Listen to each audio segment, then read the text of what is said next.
Thank you, Jesus. Thank you, Lord. Thank you, Lord. Okay, बेहद बेहद खुशी। एक और सैटरडे आपके बीच आ चुके हैं इस अद्भुत टॉपिक के साथ। दोस्तों, आशा करता हूं कि आप जब मुझसे जुड़ चुके हैं फेसबुक पर और साथ ही साथ रिकॉर्डेड वीडियो, भारत के बाहर आप जहां कहीं से भी आते हैं या जहां कहीं से भी जुड़ते हैं, हिंदी भाषा जहां जहां समझी जाती है और वहां से आप जुड़ते हैं, आपका प्रभु यीशु में बहुत बहुत स्वागत है। मैं समझता हूं कि परमेश्वर अपनी कलीसिया बना रहा है। अधोलोक के फाटक हेडीस उस पर प्रबल नहीं होंगे। दोस्तों, मैं समझता हूं कि मुझ जैसे दस्तक का घना प्रचार करने वाले मसीह की देह में बड़े जोरों से, बड़ी तादाद में खरी शिक्षाओं का प्रचार, जिसको कहते हैं खरी शिक्षाओं की दहाड़ लगाते हुए, करते हुए बढ़ते चले जा रहे हैं।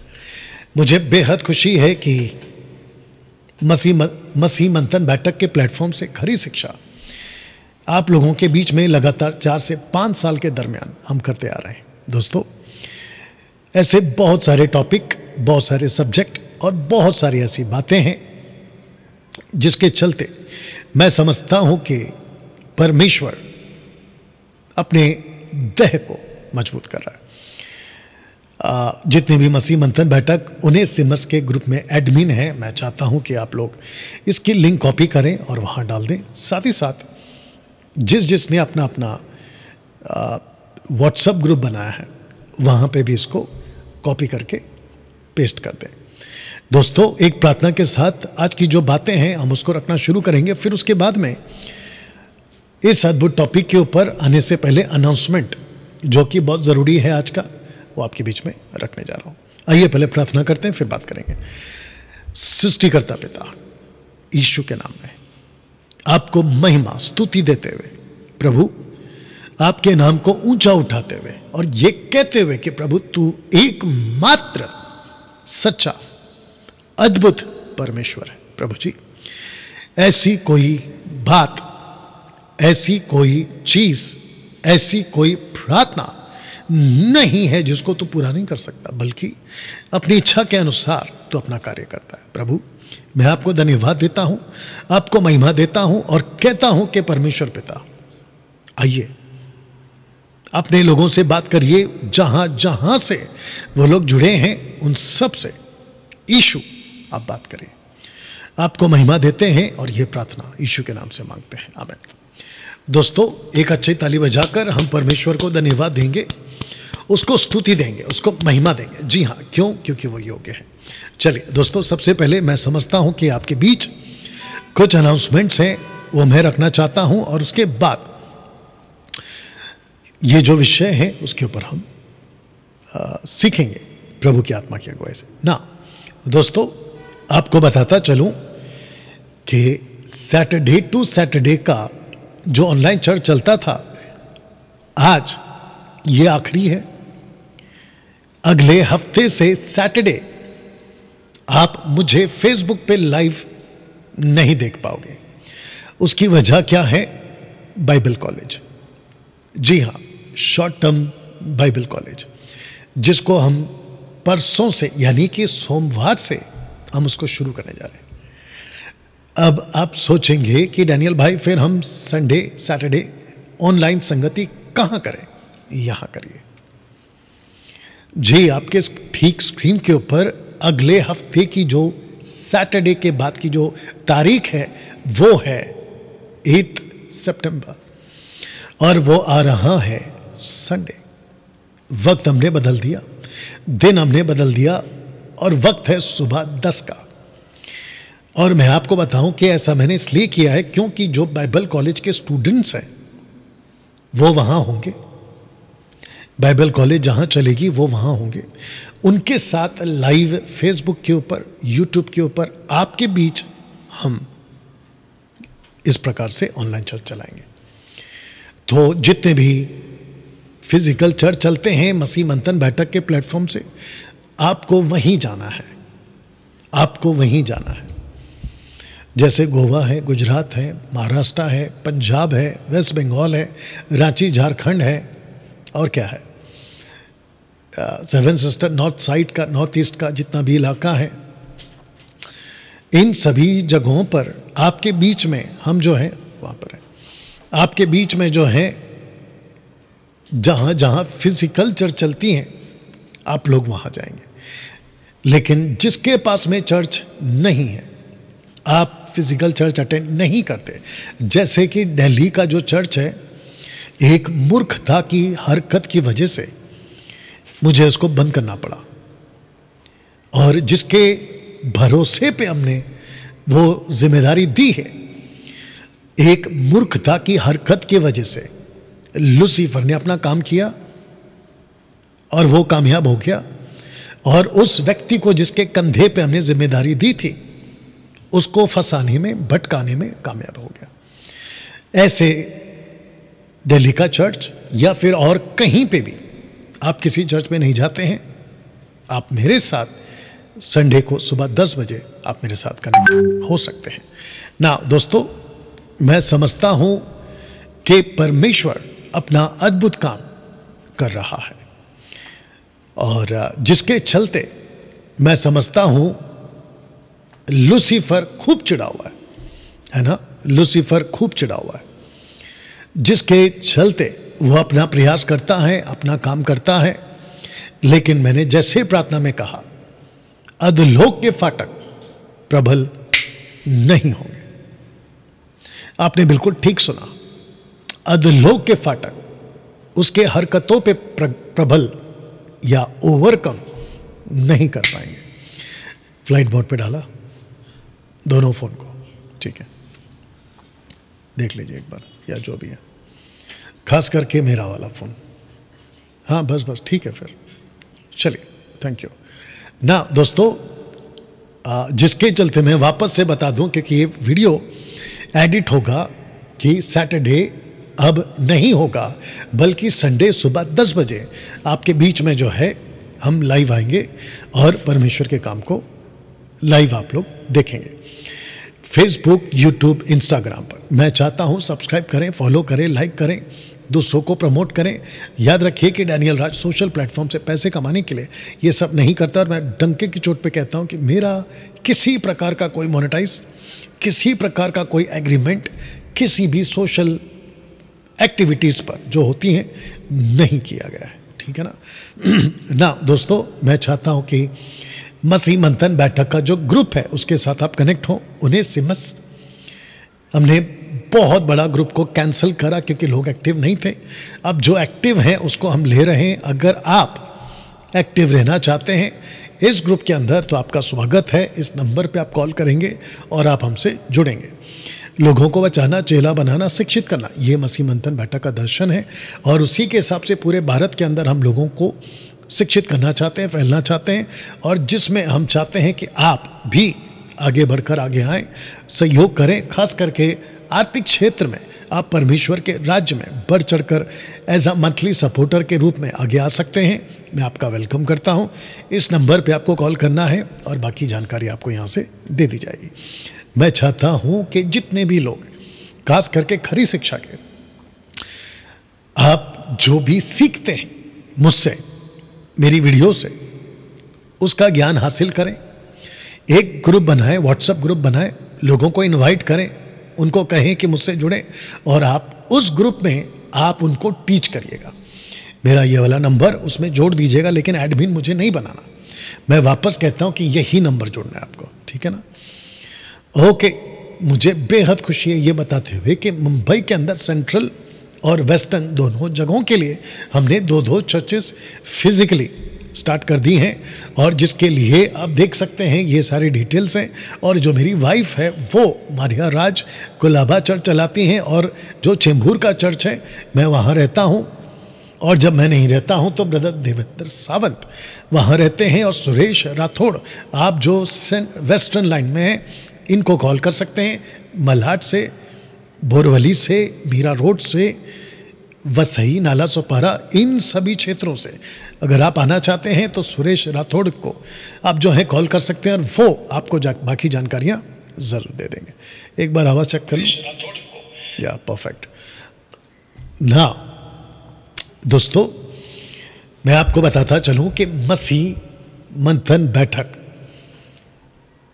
के इस मुहिम में, जिसको मैं 4-5 साल से चला रहा हूं, एक और अध्याय, एक और बड़ा काम जुड़ चुका है और वो ये है कि परमेश्वर की ताकत से और जो सहूलती या सहूलियत मुझे प्रभु ने दी है उन सब को लेकर, जैसे पौलुस कहता है ना कि मैं खुद को खर्च कर दिया हूं राज्य के लिए, वैसे ही डैनियल राज ने भी खुद को खर्च कर दिया है परमेश्वर के राज्य के लिए।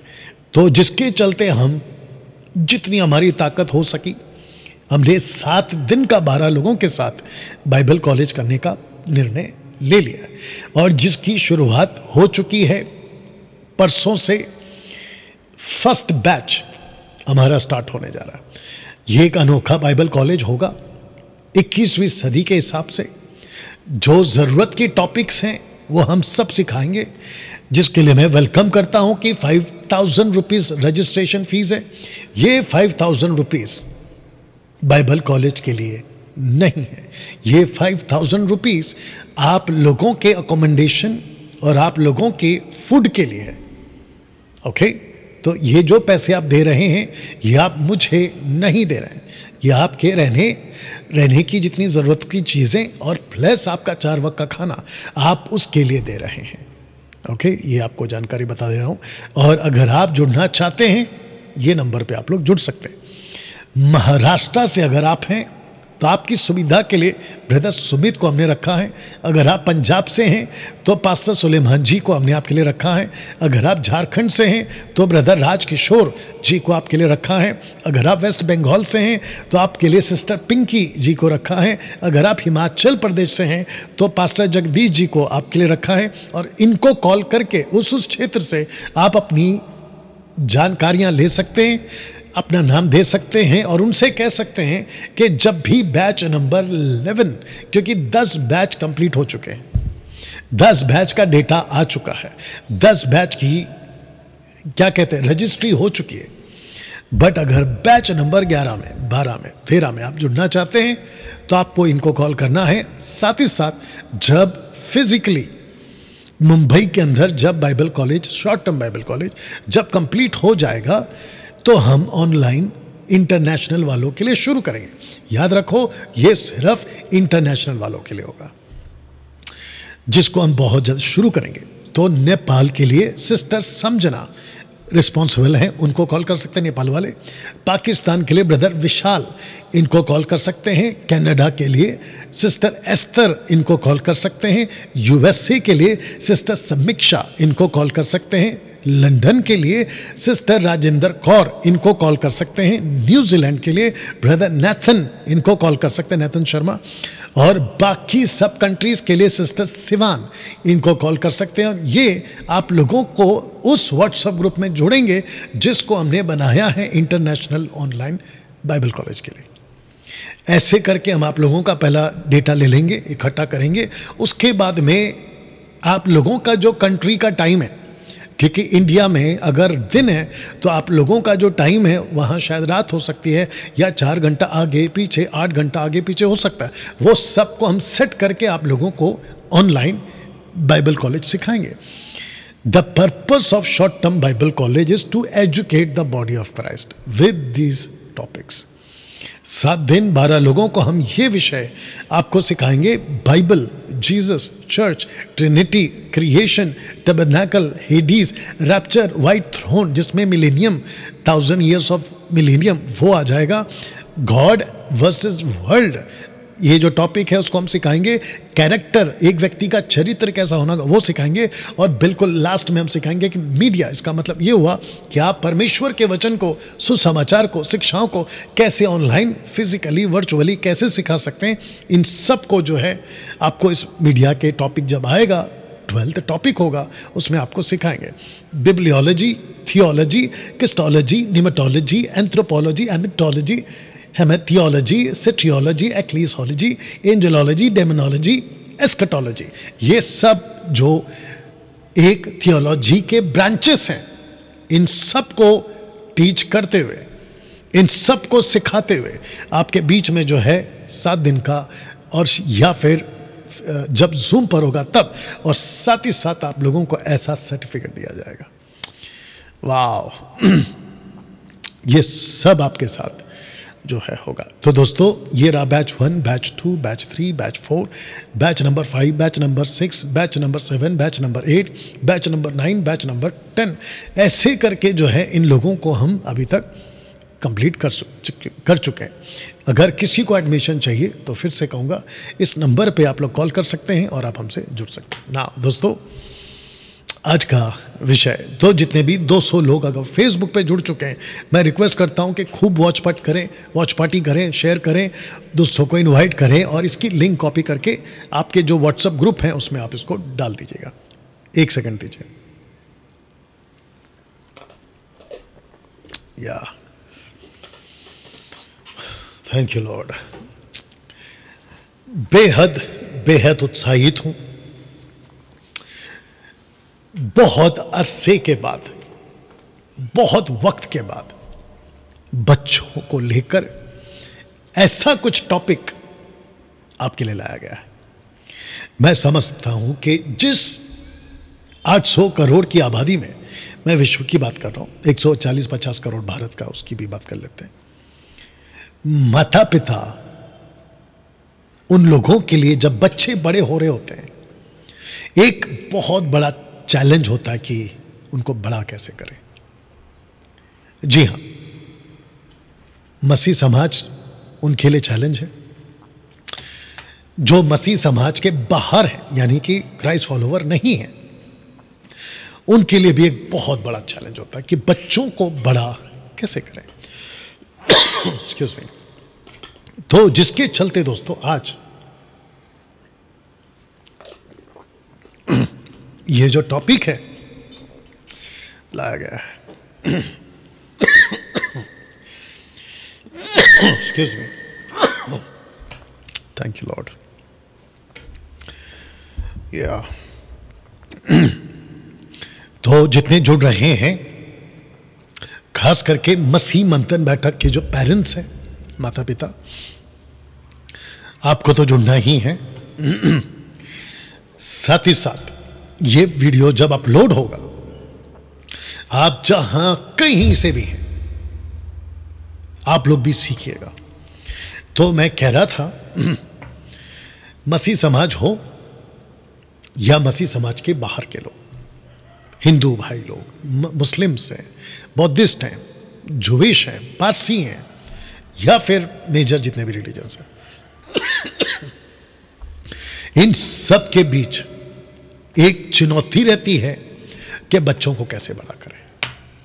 साथ ही साथ आप जानते हैं कि जब से टेक्नोलॉजी, विज्ञान की दुनिया, और साथ ही साथ मीडिया में फेसबुक, यूट्यूब, इंस्टा, या रील्स बनती हैं जो फेसबुक और यूट्यूब पे, इन सब को जब चारों तरफ चल रहा होता है, ऊपर से बॉलीवुड, हॉलीवुड, टॉलीवुड, ये जितने भी वुड है, जो फिल्म इंडस्ट्री के जो लोग हैं, उनकी तरफ से OTT पे जो चीज़ें परोसी जाती हैं, ये सब जब बच्चे देखते हैं, सुनते हैं, या फिर उनके दिमाग में ये बातें डाली जाती हैं इन सभी प्लेटफॉर्म के माध्यम से, तो माता पिता के दिमाग में एक ही रहता है कि कहीं मेरा बच्चा, लड़की, लड़का, थर्ड जेंडर, कहीं ये बिगड़ तो नहीं रहे हैं। तो उस चैलेंज के साथ आप जीते हैं। एक डर का माहौल जब से बच्चा स्कूल जाता है, घर लौटने तक, खास करके माता पिता के दिमाग में यह रहता है, क्या कर रहा होगा मेरा बच्चा, कैसे अविश्वासियों के साथ या दोस्तों के साथ कैसे वो व्यवहार कर रहा हो, क्या सीख रहा होगा। वो 8-6 घंटे जो बाहर बच्चा वक्त बिताता है, बाहर से कितनी चीजें वो दिमाग में रखकर घर पे लौटता होगा, और जब वो घर पे चीजों को देखता है और फिर जब उसको व्यवहार करने का टाइम आता है, एक्ट करने का, एक्शन जिसको कहते हैं, ऐसे वक्त में वो कैसे रिएक्ट करता है, माता पिता को इन सब की चिंता रहती है। तो दोस्तों, जिसके चलते ये विषय, ये जो चित्र है, ये चित्र किसी व्यक्ति का है या उसको मैं रख रहा हूँ, ऐसा कुछ नहीं। मुझे ये पिक्चर अच्छे लगे, गूगल से मैंने लिया, इसकी रेजोल्यूशन अच्छी थी और मुझे ये पिक्चर मतलब काल्पनिक है, जैसा भी है उसके हिसाब से मैंने इनको यूज़ किया है। अदरवाइज मेरा दूसरा कोई मकसद नहीं है, ठीक है ना। तो आप भी उसको वैसा ही लीजिएगा ना। लिखा है, what is the right way to raise your childrens, अपने बच्चों को कैसे बड़ा करें। और ये जो ऊपर वचन है जिसको अभी मैं रखूंगा, नीति वचन 22:6, कि लड़कों को शिक्षा उसी मार्ग की दे जिसमें उसको चलना चाहिए। ऐसे करके ये जो वचन है आपके सपोर्ट के लिए मैंने रखा हूं, और इस विषय के ऊपर आज हम जो हैं आप लोगों से बात करने जा रहे हैं। तो दोस्तों, आपके स्क्रीन के ऊपर मैंने फिर से रखा हूं वचन को पढ़ाने से पहले कि what is the right way to raise your children, अपने बच्चों को कैसे बड़ा करें या अपने बच्चों को कैसे बड़ा करें, क्या तरीका है, कैसे उसको बड़ा करें। मेरा जो ये वीडियो है और आज जो मैंने ये जो सब्जेक्ट लिया है, ये मसीह समाज के लिए लिया है। मसीह समाज में जितने भी क्राइस्ट फॉलोवर्स हैं, ये वीडियो उन लोगों के लिए मैं बना रहा हूँ। हाँ, अगर किसी को मेरा ये वीडियो मिल गया फेसबुक, यूट्यूब पे सर्च करते करते, स्क्रॉल करते करते अगर आपको मिल गया, तो इसमें से अगर आप कुछ सीखना चाहते हैं तो आप ज़रूर सीखें। जैसे कि अभी आज का जो शूट है, हम कुछ 3-4 मिनट लेट आए। लाइव आने से पहले लाइट का कुछ इशू था, तो इलेक्ट्रिशियन को बुलाकर मैं लाइट का काम करवा रहा था। तब मैंने उसको ये बातें बताई, तो वो बड़ा ही प्रभावित हो गया कि ऐसे टाइम पे जहाँ चारों तरफ गड़बड़ियाँ हैं, ऐसे टाइम पे डैनियल भाई आप ये बच्चों को सही मार्गदर्शन कर रहे हैं, काबिल तारीफ है। तो अगर आपको वीडियो मिलती है और आप इसमें से कुछ देखना चाहते हैं, सीखना चाहते हैं, तो यो वेलकम, आपका स्वागत है। तो दोस्तों, सबसे पहले जिस व्यक्ति को आप सुन रहे, यानी कि मैं डैनियल राज, मैं कौन हूं?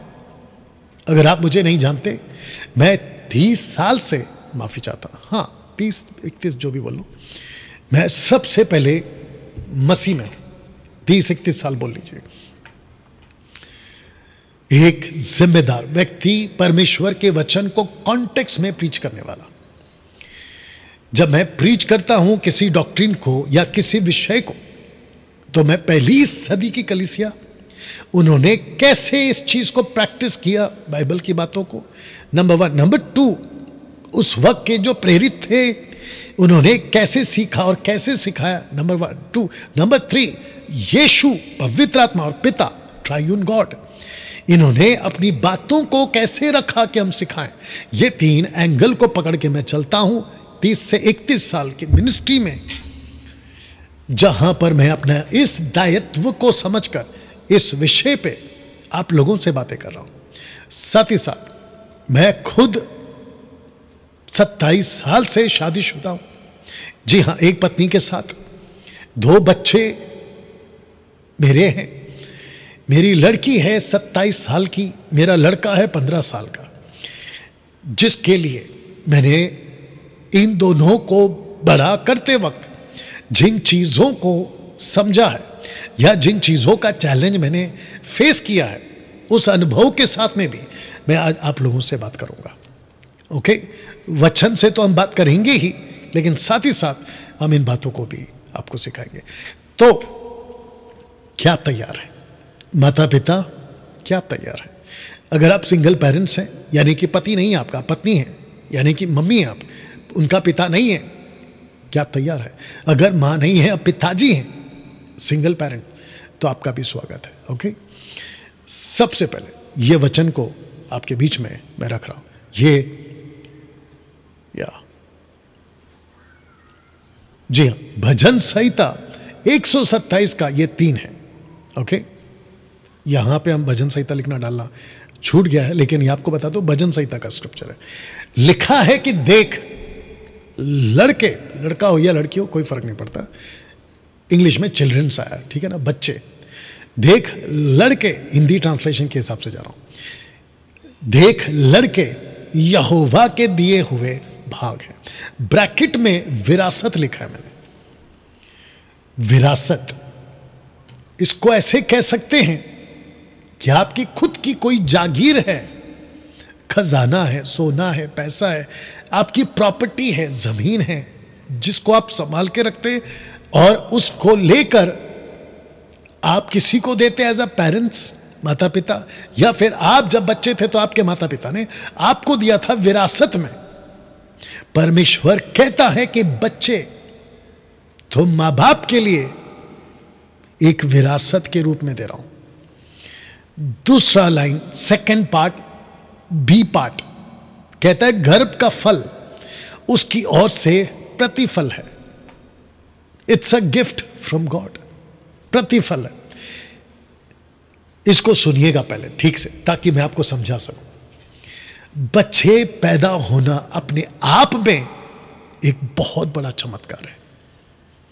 आप उनको पूछिए जिनकी शादी के बाद 10-10, 20-20 साल तक उनको बच्चे नहीं होते, उनको पूछिए कि बच्चा जब किसी को पैदा होता है या फिर पति को उसकी पत्नी की तरफ से यह न्यूज मिलती है कि मैं गर्भवती हूं, उसकी खुशी का, उसके आनंद का कल्पना नहीं किया जा सकता।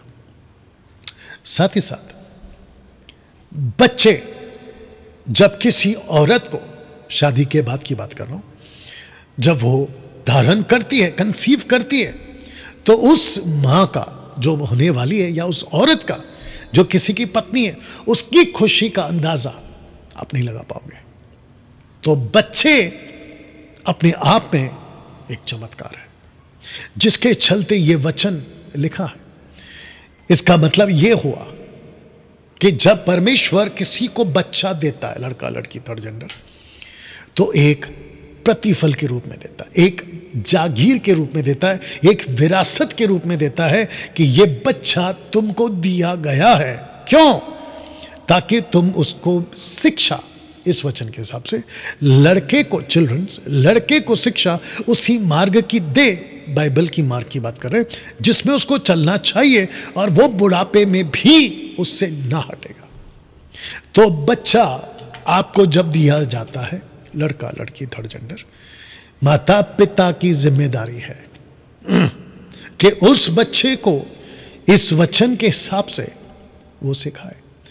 दूसरे शब्दों में, बच्चा जब आपको मिलता है, आप एक मां जो बच्चे को जब जन्म देती है तो वो डॉक्टर होता है या वो नर्स होती है या वो दाइयां होती हैं जो बच्चे पैदा करवाती हैं, उनके हाथ में आता है और उनके हाथ से, यानी कि दूसरे व्यक्ति के हाथ से आपके बच्चे को आपको दिया जाता है कि लो ये तुम्हारा बच्चा है। आप जब उसको लेती हैं या लेते हो, रिपीट कर दे रहा हूं कि जब आप उसको लेती हो या लेते हो, तो लेते वक्त ऐसे करके टक करके आपके दिमाग में यह बात भी साथ में आना चाहिए कि मैं परमेश्वर के दिए हुए विरासत को अपने हाथ में ले रहा हूं। एक बहुत बड़ी जिम्मेदारी को मैं अपने हाथ में ले रहा हूं। मैं मसीहों से बात कर रहा हूं, ठीक है ना?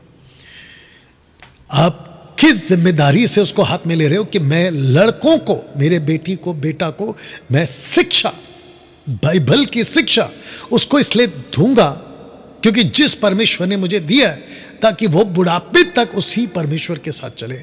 और ये माता पिता का, यानी कि माँ बाप कह रहे हैं कि ये मेरा दायित्व है, फर्ज है कि मैं बच्चे को शिक्षा सिखाऊं या उसको सिखाऊं या उसको बताऊं। यहां तक ठीक? सबसे इंपॉर्टेंट पार्ट, बच्चों का पहला शिक्षक कौन है?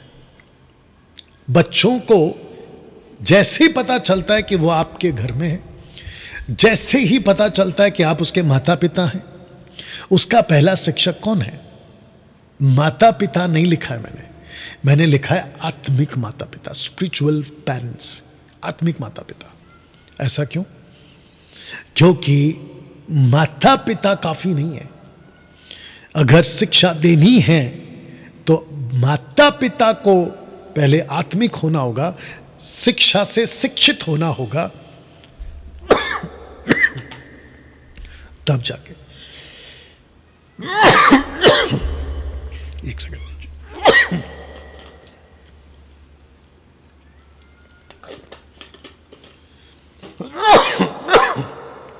Excuse me.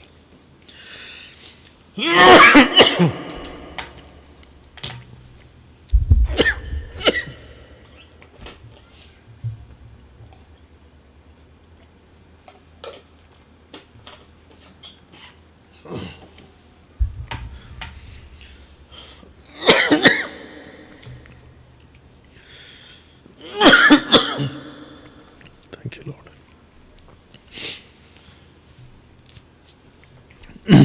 एक सेकंड दीजिए।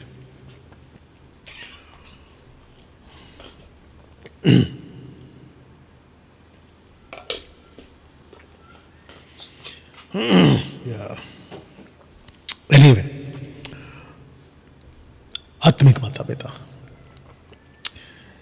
अगर खुद हम शिक्षित हैं, अगर हम खुद आत्मिक हैं,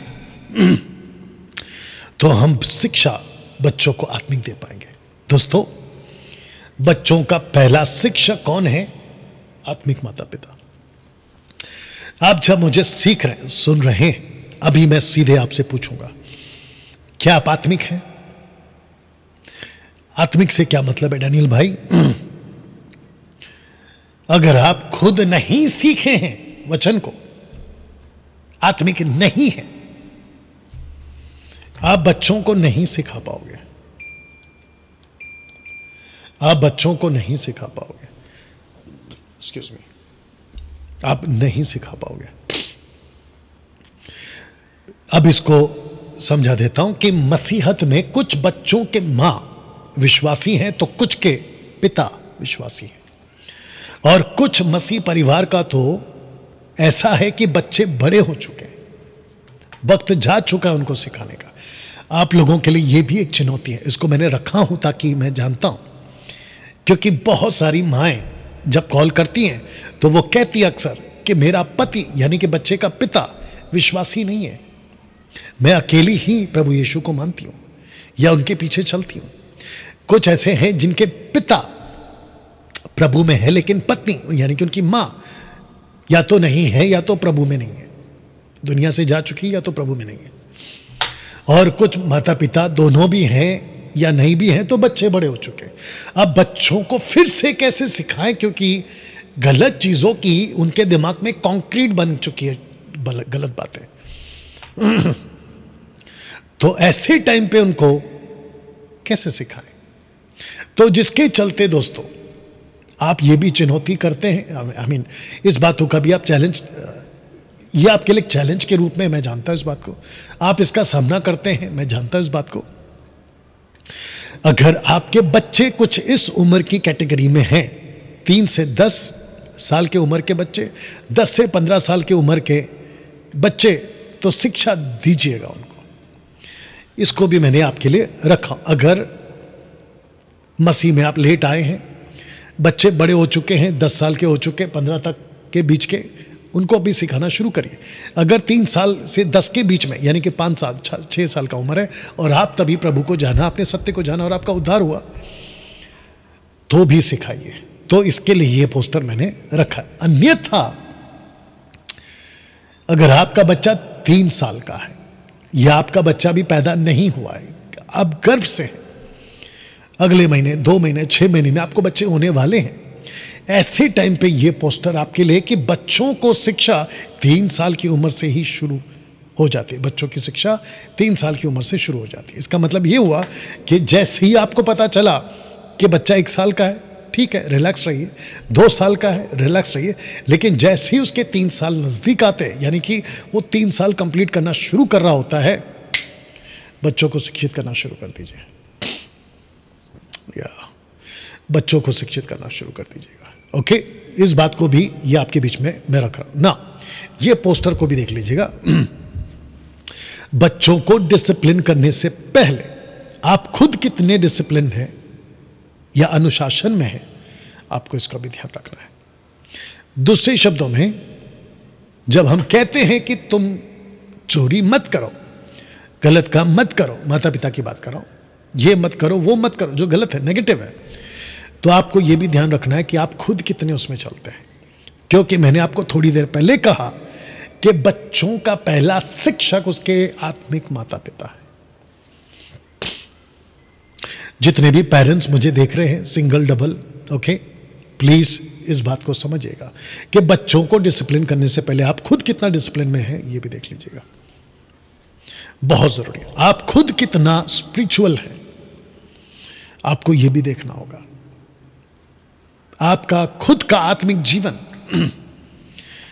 इसको रखकर मैं आपको एक और चीज बता देता हूं जो मैंने इसमें नहीं डाला, और प्रभु का आत्मा जब बात करता है तो मेरा फर्ज है आपको बताना।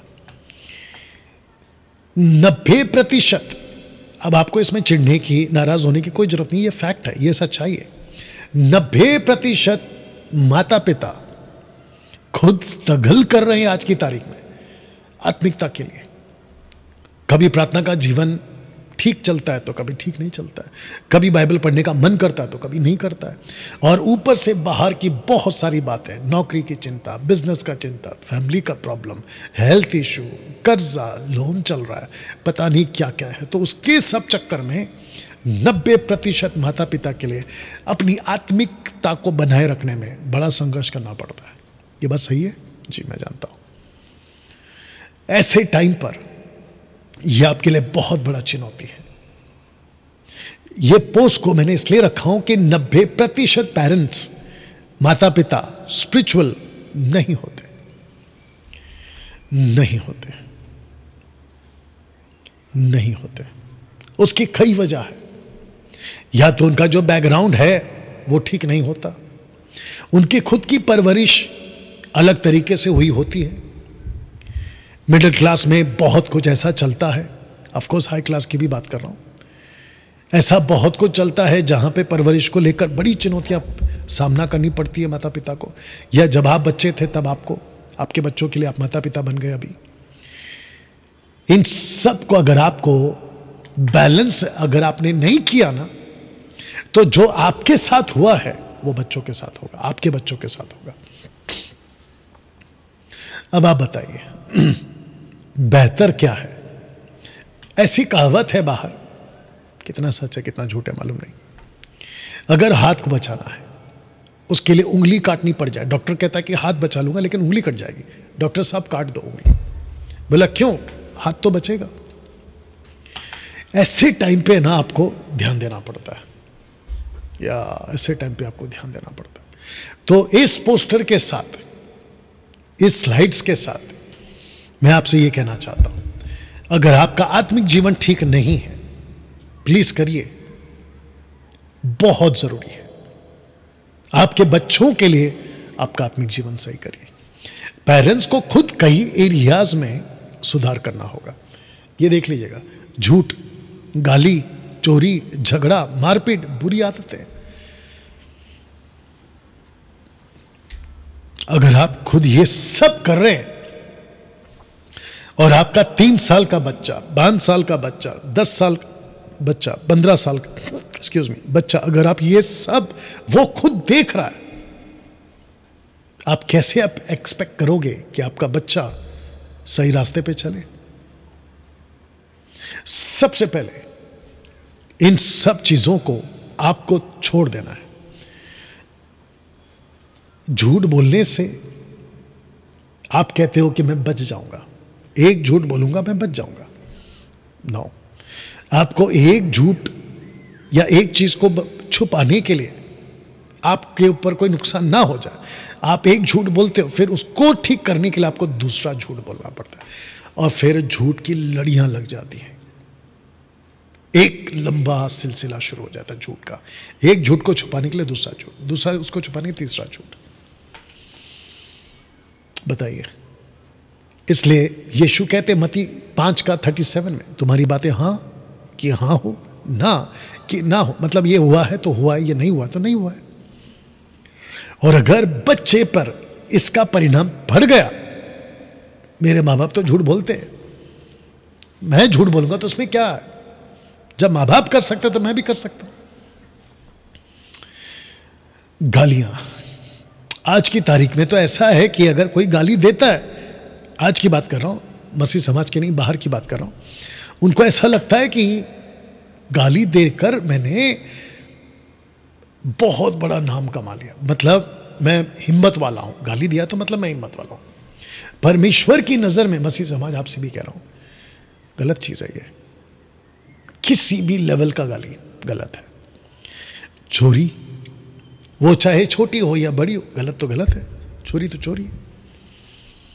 झगड़ा, अक्सर भारत में, ऑफकोर्स भारत के बाहर भी,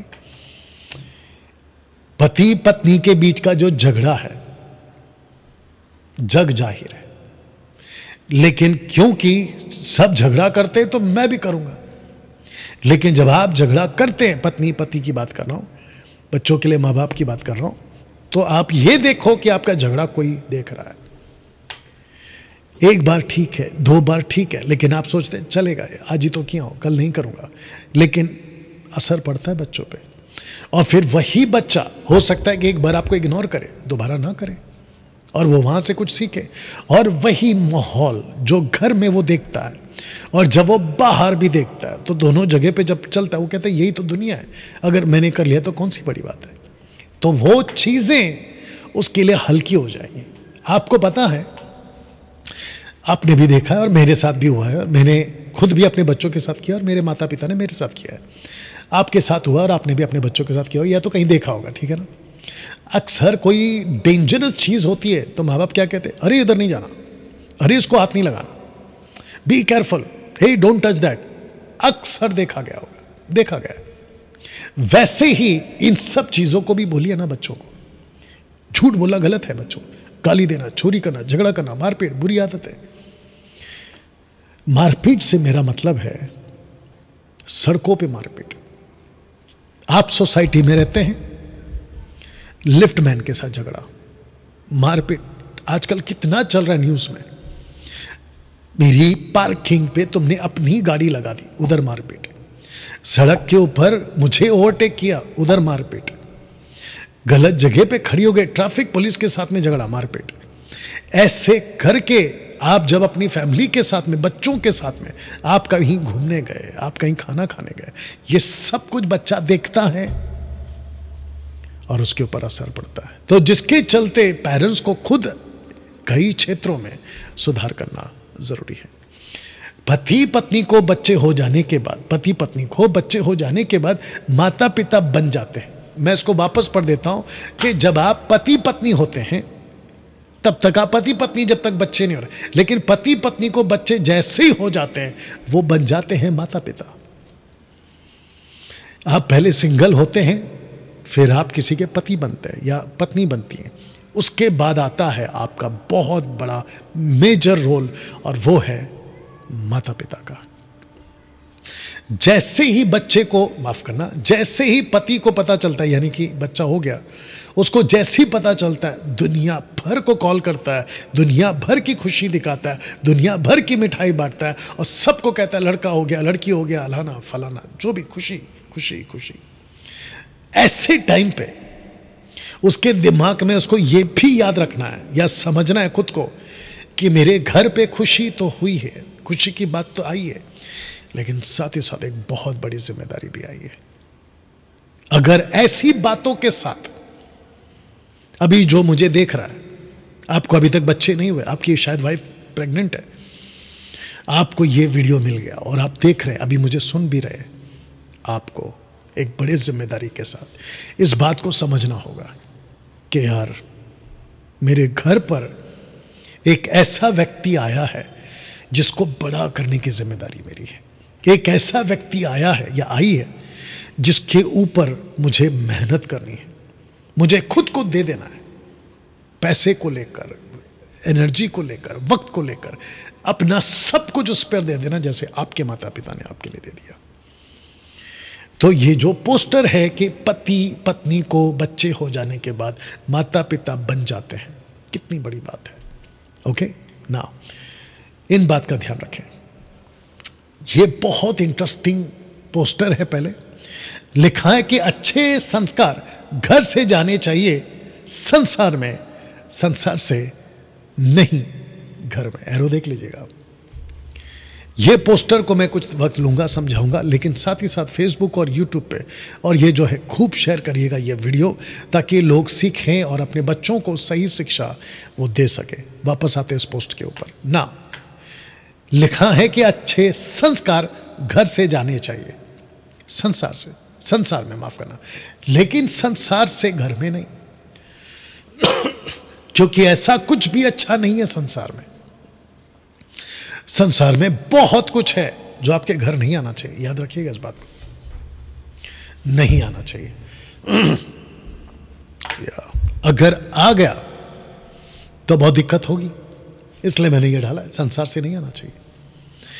आप जब बाहर भेजते हैं ना बच्चों को, स्कूल में, रिलेटिव्स में, फंक्शंस में, नेबर्स के पास, रिलेटिव्स के पास, तो उसके आपके सिखाए हुए अच्छे संस्कार, आपके सिखाई हुई अच्छी बातें वो बाहर दिखना चाहिए, ताकि बाहर वाले जब आपके बच्चे को देखे फंक्शन में, पार्टीज मतलब फंक्शन जो होते हैं, वो वाली पार्टी की बात नहीं कर रहा हूं, तो बिल्कुल ही गलत है। आप खाना खाने गए होटल में, वेटर आता है, मैं बहुत ताज्जुब होता हूं कि जब मैं अपनी फैमिलीज के साथ डिनर में या रात को खाना खाने जाता हूं, मेरी जो डॉटर है, अगर वेटर आता है, वो कुछ भी करता है तो उसको थैंक यू कहती है, और जब वो देखती है कि नतानियल, मेरा जो लड़का है 15 साल का, अगर वो नहीं कर रहा है तो मेरी जो लड़की है उसको कहती है थैंक यू क्यों नहीं बोला, उसने तुम्हारे को ये दिया, पानी ला के दिया, नैपकिन ला के दिया, फूड सर्व किया, तुमने उसको थैंक यू क्यों नहीं किया, ऐसा वो कहती है। वाह, सी,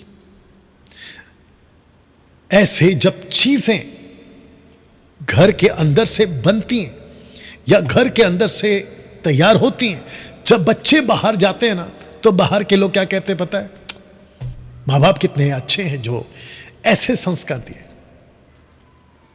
इसी को उल्टा कर लीजिए आप, अगर आपने अच्छे संस्कार नहीं दिए, बड़ों का इज्जत करना, बाहर कैसे रहना, अगर आपने नहीं किया, तो आपको पता है वही बाहर वाले क्या कहेंगे, कैसे माँ बाप है जो इसको अच्छा संस्कार नहीं दिया, ये भी कहते हैं। तो पेरेंट्स, ये आपका फर्ज है कि बच्चों को अच्छी चीजें सिखाएं, ताकि जब बच्चे बाहर जाएं तो वो अच्छी चीजें बाहर दे सकें, बाहर की गंदगी को वो अंदर नहीं लाएंगे। अब मैं इसको थोड़ा और एंगल में भी बोल देता हूं। अगर सपोज कल्पना कर लें कि संसार की कुछ बातें अंदर आ गई घर के अंदर, आपने देखा, क्योंकि आपका बच्चा है 3 साल का, 5 साल का, 6 साल का, 10 साल का, 14, 13 साल का, 15 साल का, बाहर जाकर उसने कुछ ऐसी चीज सीख ली और घर पर आपने उसको देख लिया, और आपको जैसे ही आपने सुना या ऐसी हरकत करते हुए बोला हुआ देख लिया, सुन लिया, आपको वहीं तुरंत एक्शन में आना है। आपको उसको कहना है प्यार से, जैसे आप करना चाहो, ये रिपीट नहीं होना चाहिए बेटा, ये गलत चीज है, ऐसे आपको कहना होगा। मैं वापस कहता, जब आप कोई गलत चीज को रोकते हो, हे डोंट टच दैट, ये मत करो, गलत है, वैसे ही आपको इनको रोकना होगा। इसकी आदत डालिए, ये आपकी जिम्मेदारी है। याद रखो, बच्चे परमेश्वर का दिया हुआ भाग है, इसको नहीं भूलना। ये आपकी विरासत मिली है आपको, जिनको आपका फर्ज है कि उसको बड़ा करके परमेश्वर को वापस लौटाए। तो एक्शन लीजिएगा, ठीक है ना।